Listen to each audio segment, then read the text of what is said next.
Hello guys, my name is xRellic and you guys are watching the first installment of Philosophical Fridays. So I've been looking forward to doing this series for, well, ever since I decided I was going to do it.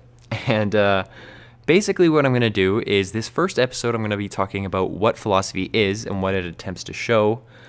And every episode after this, I'm going to be talking about a philosophical idea that someone had tried to claim and kind of get you guys thinking about some of the things about reality, because philosophy is actually the study of reality, of existence, of knowledge, of all these things that you can't actually test and prove in a scientific lab.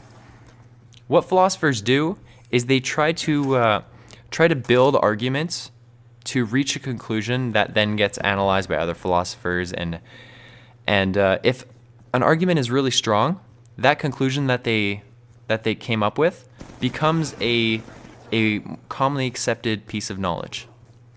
And I think that's one of the coolest things about philosophy, is that there's no real experience behind it. It's all about an argument that they make from commonly accepted phrases, commonly accepted ideas, and they kind of put them together like a jigsaw puzzle to try and create these new explanations for something about knowledge, something about existence, something about reality.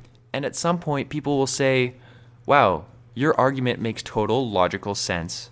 What you're concluding must be true. Unfortunately, that's not always the case, and that is really what philosophy is all about. People create these arguments for a topic, a conclusion that they want to try and prove, and then philosophers will critically analyze it and kind of try and break down the bonds between the argument, between the sentences they started with, and kind of show that the original philosopher made they took something in the wrong way. They drew a conclusion that they actually couldn't. And if they could find something like that, the entire argument breaks down, because it's basically like finding one flaw will disintegrate the glue in the entire argument, and the conclusion will no longer stand simply because the argument that the guy initially made will no longer make sense. And that's what philosophy is all about. I think it's super interesting that people will provide arguments and get to these conclusions.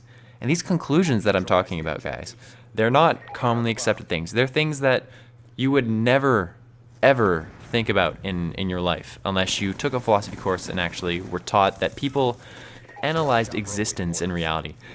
Because, I mean, on my own, I never look at reality and existence and I'm like, what is this? What am I really experiencing? What am I doing on this earth? How am I obtaining the knowledge that gets into my head? How does it all really work?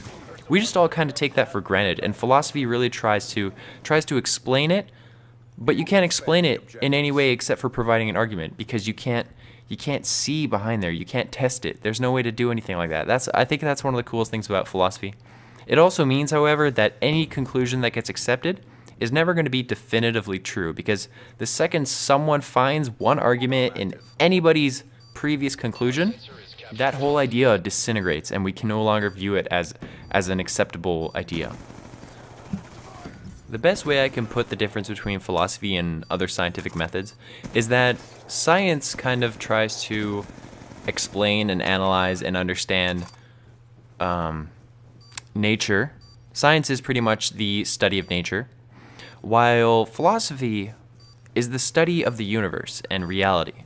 It's like a step back from nature. And it's like, what is behind the scenes of nature? How does it all make sense? Why do things act the way they do in nature? What is the basis of the laws of nature?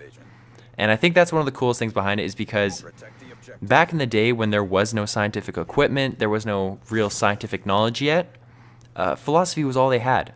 All they did was make these arguments for why do things happen the way that they do? Why does nature act in this way? And from philosophy, other forms of science, like all of science, developed initially from philosophy. Philosophers were the original scientists back in the day. So future episodes of Philosophical Fridays are actually going to be based on some conclusions that you guys probably have never even considered before, that have been kind of accepted in the world of philosophy. And I hope that these philosophical ideas kind of make you guys think a little bit and kind of gets you guys to kind of try and understand existence and reality, and maybe get you guys into interested in philosophy, or I don't know. I don't know what the goal is. I just think that sometimes a lot of these things are really cool things to just even think about and get into your mind. Think about them while you're watching a video, and maybe just forget about it after. But it's still a lot of these things are really cool. So I hope that you guys will enjoy future episodes of Philosophical Fridays. Next week is going to be the first kind of specific topic, and I think what I'm going to talk about is Descartes' famous phrase, "I think, therefore I exist." So just make sure you guys look forward to that. I hope you guys enjoyed this video. I hope you guys kind of understand what philosophy is all about. If you guys have any questions at all about philosophy, just the basic, what is philosophy, put them in the comment section below. I'll answer as many as I can, as to the extent of my knowledge. and yeah, so thanks for watching, guys. I hope you enjoyed this video, and I will see you guys next time. Peace.